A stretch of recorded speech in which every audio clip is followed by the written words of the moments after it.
Hey y'all, it's Manny Silva, City Council candidate for District 31. Today we're here at Sweet Treats Delight. We're going to interview Tina, the owner, and we're going to learn more about the struggles of starting a small business, running a small business, and also what inspired her. How did we make this happen?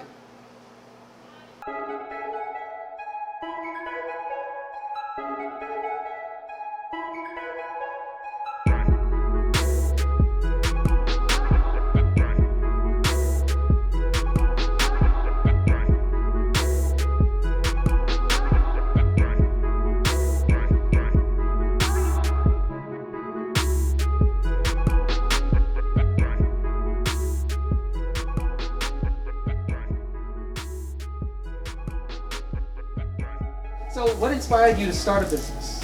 What inspired me? I was in corporate America all my life, and after I had my last son, I said I wanted to do something other than going to a 9-to-5 daily.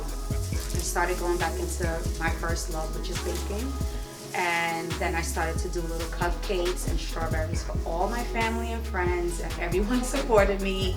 When it was Valentine's Day, when it was Mother's Day, they would just support me and just, buy and build my business for me. I had good family and friends that helped me build this business. At that point, I said, okay, these two things of having a supervising position at a law firm and running a business became too much. But although the business was my passion, I started to lose the interest in the law firm.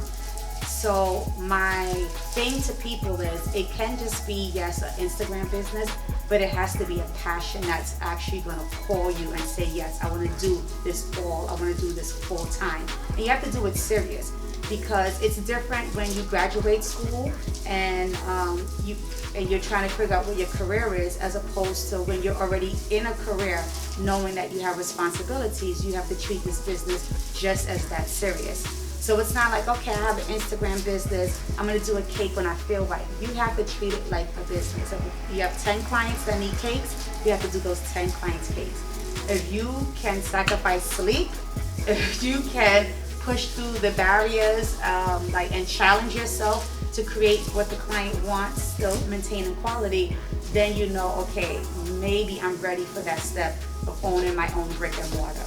But it's just not an easy task. It may appear and look easy, but there's a lot of responsibility that actually comes with it. Now, during COVID, the regulations they put in place, did it hurt the business?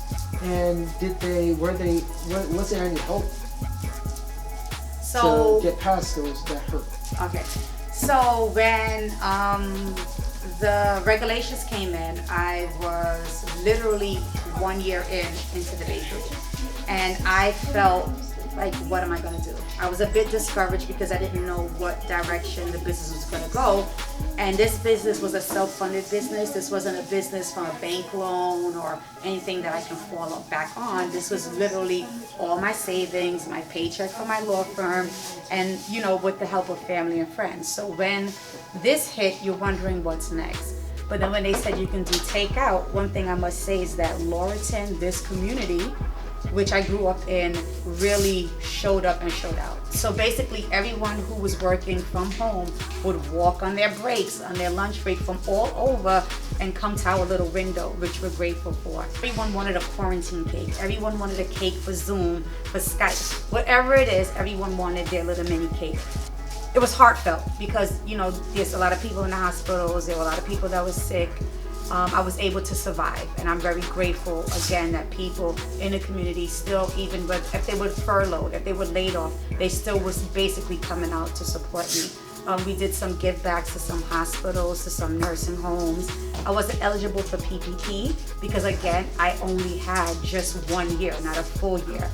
And in that, it's like I could not apply for certain things. It wasn't eligible to me. It was my mom helping me. So I didn't have payroll, taxes, and things and documentations that would show for 1 year. What do you think local government could be doing to help small businesses in our community? Well, I do think the presence of checking in more often. Okay, they can pop in to see the needs of a company.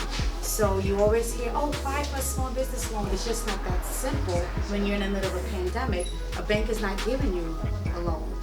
At that point, when you're trying to scramble, they know that all these businesses are scrambling. So we may not even be open. You know what I mean? So it's a matter of a check-in, I feel, would be good to say, what's needed now? How can we help you? How do we help promote to keep you afloat? There's one idea I have, and I'd like to push for it. So right now there's a whole argument on commercial rent stabilization. Mm-hmm. I think that commercial rents shouldn't, you shouldn't have to worry about when your lease is over, them skyrocketing the rent Right. for whatever reason. Because that makes things You hear that a unstable for lot. small businesses. You hear that a lot. They see the perception of your business Mm-hmm. doing good, and then it's like, okay, no, we just feel like, say, all right, you're gonna pay $5,000 more. And you're like, hello, and then now you're forced out of everything you invested in. That hurts the most. So that rent stabilization is extremely important. You see it on the news, like people in Harlem that has like bakeries or pie shops and stuff. The landlord just said, okay, now we want to do this, and I know that person had to spend so much money. Okay, a kitchen is like so. Just to get to that spot. Kitchen at home is expensive to build, especially commercial, because everything has to go to the Department of Building, coding, pipings, measurements, fire department, you name it. Is there anything you think I'm missing? No, I think I've expressed what was important to me. And from when you came before and we spoke, I liked what I heard. So I think, like I said, I think that would help, and the check-in, because I know you don't have